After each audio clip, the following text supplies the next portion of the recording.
ಹಿನ್ನೆಲೆ. ನಾನು 1976ನೇ ಇಸ್ವಿಯಿಂದ ಚಲನಚಿತ್ರರಂಗದಲ್ಲೇ ಇದ್ದೇನೆ. ಅಂದರೆ ಉಮಾ ಥಿಯೇಟರ್ ಚಾಮರಾಜಪೇಟೆ, ಅಲ್ಲಿ ತಾಂತ್ರಿಕ ವಲಯದಲ್ಲಿ ಕೆಲಸ ಮಾಡಿಕೊಂಡು ಆನಂತರ ಅಭಿನಯ ಥಿಯೇಟರ್, ವಸಂತ್ ಕಲರ್ ಲ್ಯಾಬೊರೇಟರಿ ಇತರ ಕೆಲಸಗಳನ್ನ ಮಾಡಿಕೊಂಡು GV ಅಯ್ಯರ್ ಅವರ ಆದಿಶಂಕರಾಚಾರ್ಯ ಮತ್ತು ಮಧ್ವಾಚಾರ್ಯ ಈ ಚಲನಚಿತ್ರವನ್ನು ಇಡೀ ಕರ್ನಾಟಕಕ್ಕೆ ನಾನು ಕೆಲಸ ಮಾಡಿದ್ದೀನಿ. ನಂತರದ ದಿನಗಳಲ್ಲಿ ಭಾರತ ಸರ್ಕಾರದ ದೂರದರ್ಶನ ಕೇಂದ್ರದಲ್ಲಿ ಚಲನಚಿತ್ರ ವೈವಿಧ್ಯಮಯವಾದ ಕೆಲಸಗಳು ಹೇಗೆ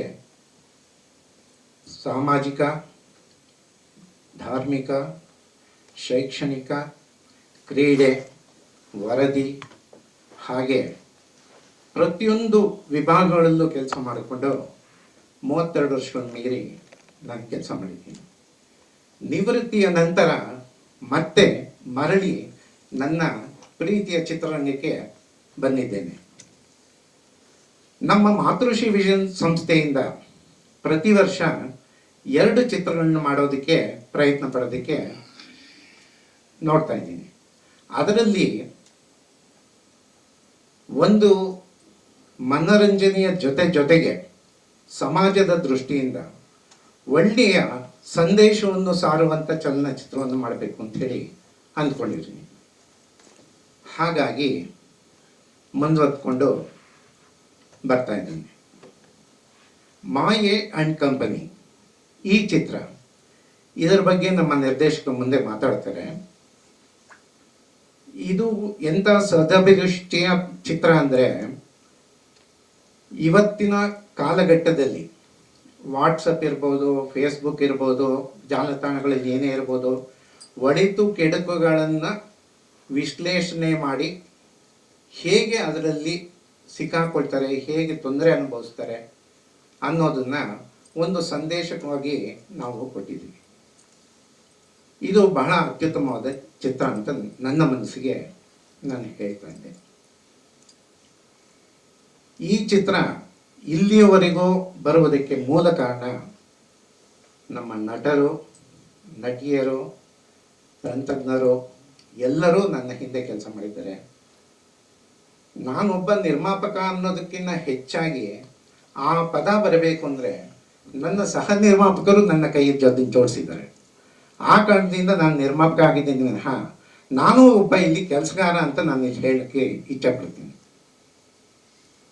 ಇನ್ನು ಮುಂದೆ ನಮ್ಮ ಕರ್ನಾಟಕದ ಜನತೆಗೆ ನಾನು ಕೇಳ್ಕೊಳ್ಳೋದೇನು ಅಂದರೆ, ಮೊದಲಿಗೆ ದಯವಿಟ್ಟು ಕನ್ನಡ ಚಿತ್ರಗಳನ್ನು ಥಿಯೇಟರ್ಗಳಿಗೆ ಬಂದು ನೋಡಿ. ಯಾಕೆ ಮನೇಲಿ ಕೂತ್ಕೊಂಡ್ರೆ ಎಲ್ಲ ಟಿವಿನಲ್ಲಿ ಬರುತ್ತೆ, ಎಲ್ಲ ನೋಡೋಕ್ಕಾಗಲ್ವಾ ಅಂತ ಕೇಳ್ಬೋದು.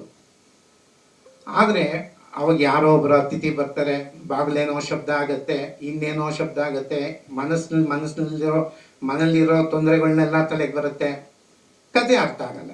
ಕೊನೆಗೇನಾಗುತ್ತೆ, ಇಷ್ಟೇನಾ ಅಂತ. ಅದು ತಪ್ಪು.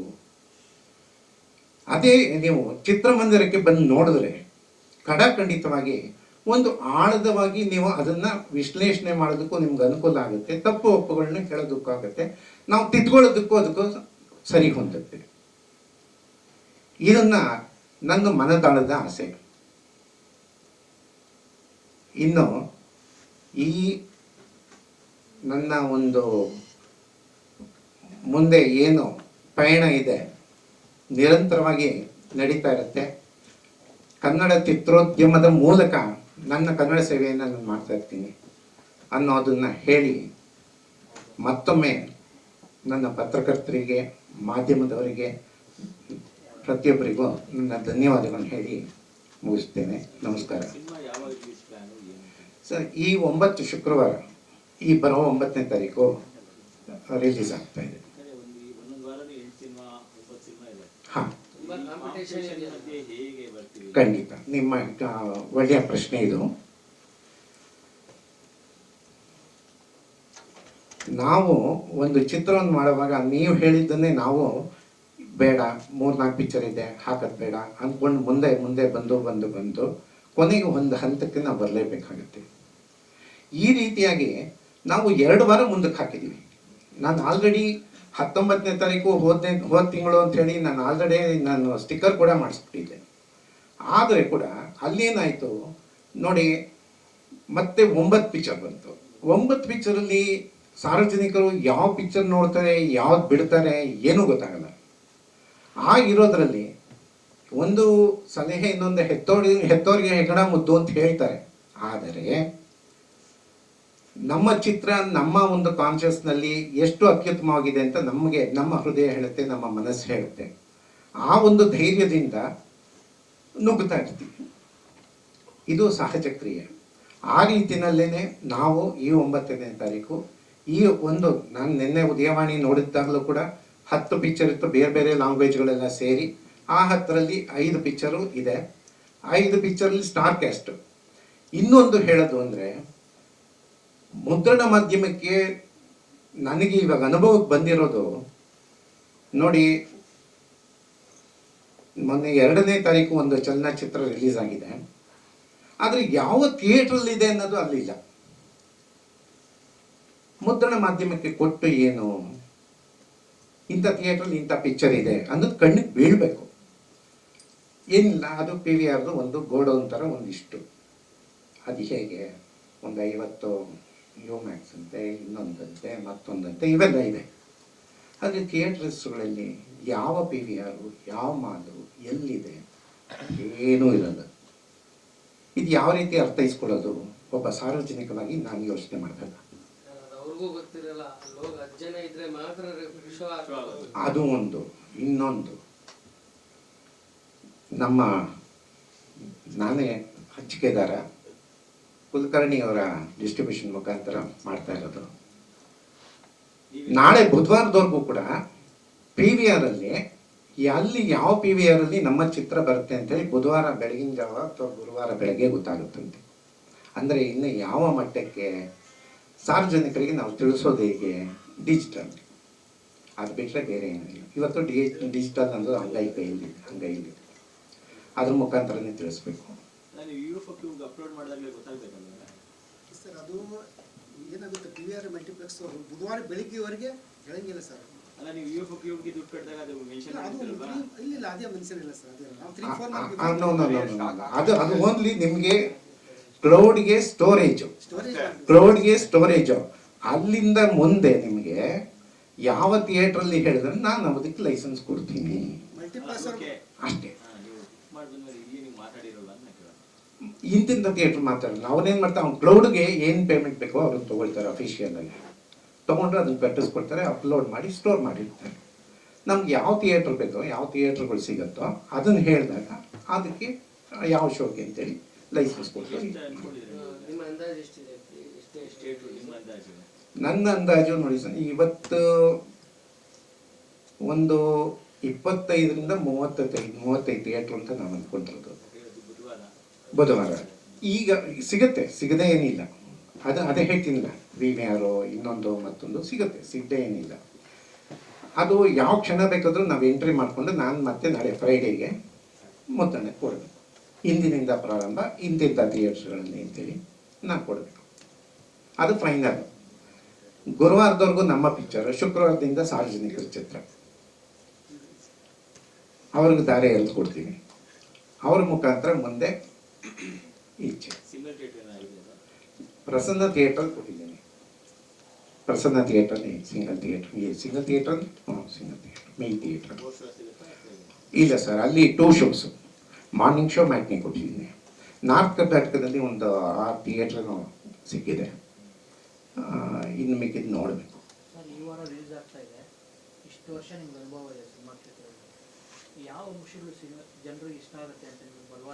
ಸರ್, ಇದರಲ್ಲಿ 2 ಥರ ಇದೆ. ಜನರೇಷನ್ ಅಂದರೆ ಹಿಂದೆ ನಮ್ಮ ಕಾಲಘಟ್ಟದಲ್ಲಿ ಹೇಗಿತ್ತೋ, ಈ ಮಧ್ಯದ ಕಾಲಘಟ್ಟದಲ್ಲಿ ಹೇಗಿದೆ, ಇವತ್ತಿನ ಕಾಲಘಟ್ಟದಲ್ಲಿ ಹೇಗಿದೆ, ಅದನ್ನು ಯೋಚನೆ ಮಾಡಿ ಇವತ್ತಿನ ಒಂದು ಟೆಕ್ಕಿಗಳು ಅಂದರೆ ಏನಿವತ್ತು ಟೆಕ್ನಾಲಜಿ ಇದೆ, ಆ ಟೆಕ್ನಾಲಜಿಯಲ್ಲಿ ಇವತ್ತಿನ ಒಂದು ಯುವಕರಿಗೆ ಹೊಂದುವಂಥ ಚಲನಚಿತ್ರಗಳು ಇದ್ದರೆ ಮಾತ್ರ ಹೋಗುತ್ತೆ ಅಂತ ನನ್ನ ಭಾವನೆ. ಯಾವ ವಸ್ತು ಪ್ರಧಾನವಾಗಿದೆ?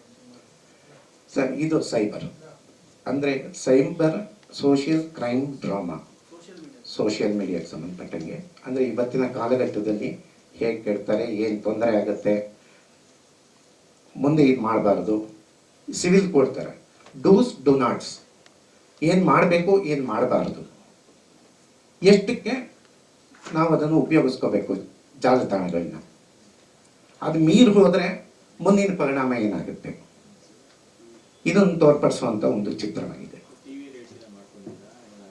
ಸರ್. ಅದು ಮುಂದೆ ಇವಾಗ ಕೂಸುಟ್ಟಿದೆ,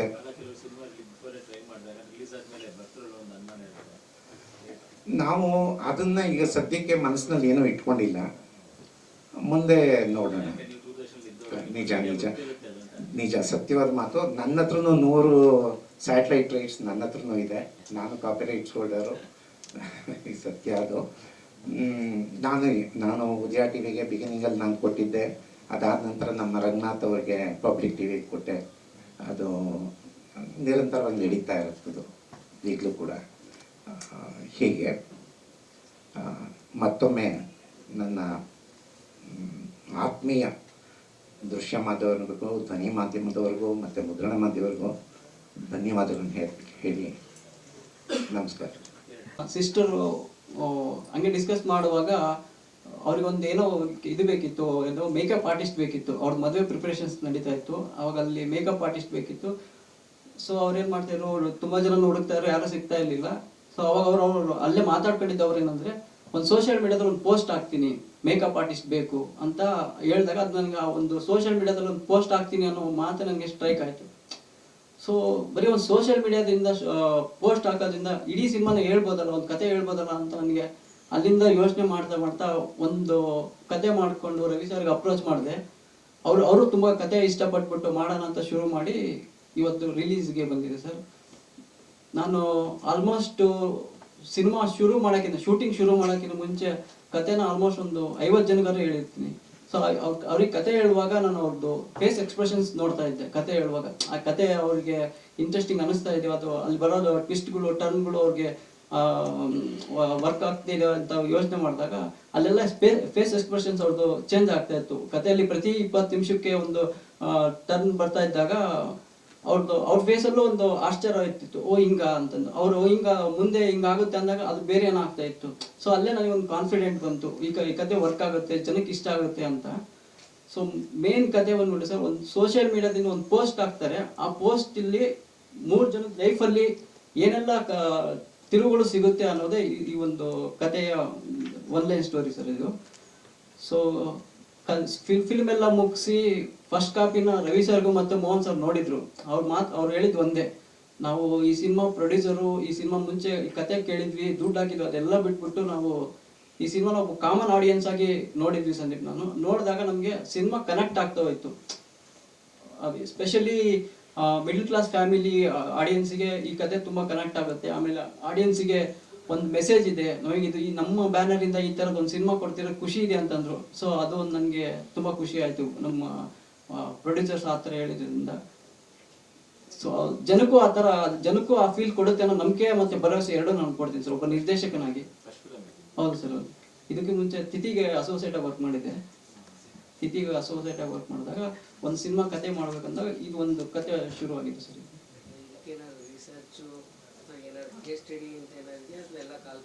ಸರ್ ಎಲ್ಲ ಕಾಲ್ಪನಿಕ. ಒಂದು ವಿಷಯ, ಅದು ನಾನು ಈ ಸಿನಿಮಾ ಮುಗಿಸಿ ರೀಸೆಂಟಾಗಿ ಒಂದು ತಿಂಗಳು ಬ್ಯಾಕು ಹೀಗೆ ನ್ಯೂಸ್ ಚಾನಲ್ ನೋಡ್ತಿರ್ಬೇಕಾದ್ರೆ ನಾನೇನು ಕತೆ ಮಾಡಿಕೊಂಡು ಬರ್ದಿದ್ದಲ್ಲ, ಆ ಸೇಮ್ ಇನ್ಸಿಡೆಂಟು ವೆಸ್ಟ್ ಬೆಂಗಾಲಲ್ಲಿ ನಡೆದಿದೆ.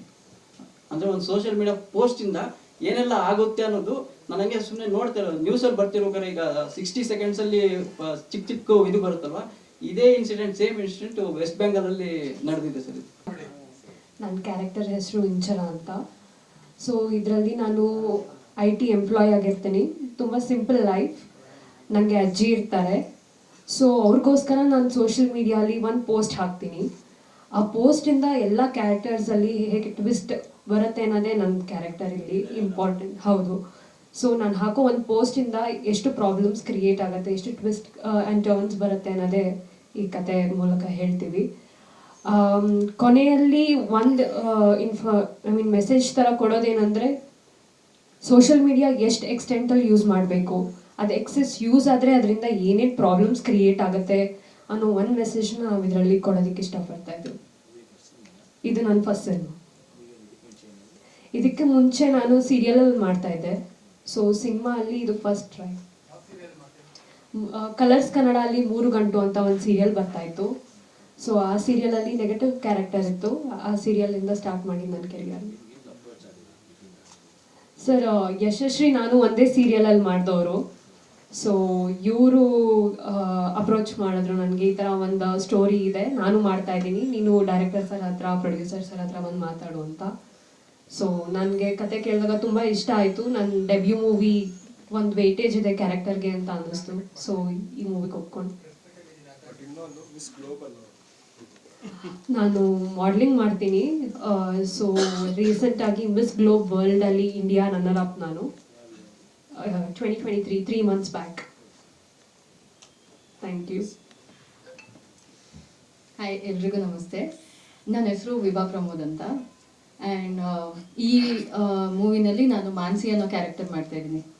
ಇವಾಗ ಇವ್ರು ಹೇಳ್ದಾಗೆ ಇವರು ಒಂದು ಪೋಸ್ಟ್ ಏನು ಅಪ್ಲೋಡ್ ಮಾಡ್ತಾರೆ, ಈವನ್ ನೀವು ಮೂವಿನಲ್ಲಿ ನೋಡಿದ್ರೆ ತುಂಬ ಹೊಸದಾಗಿ ಇವಾಗಿನ ಜನ್ರೇಷನ್ ಆಲ್ಮೋಸ್ಟ್ ಇನ್ಸ್ಟಾಗ್ರಾಮು ಆ ಥರ ಅಂತ ಓಡ್ತಾ ಇದೆ. ಹಳೆ ಜನ್ರೇಷನ್ಸಲ್ಲಿ ಫೇಸ್ಬುಕ್ ಕೂಡ ಇರಲಿಲ್ಲ.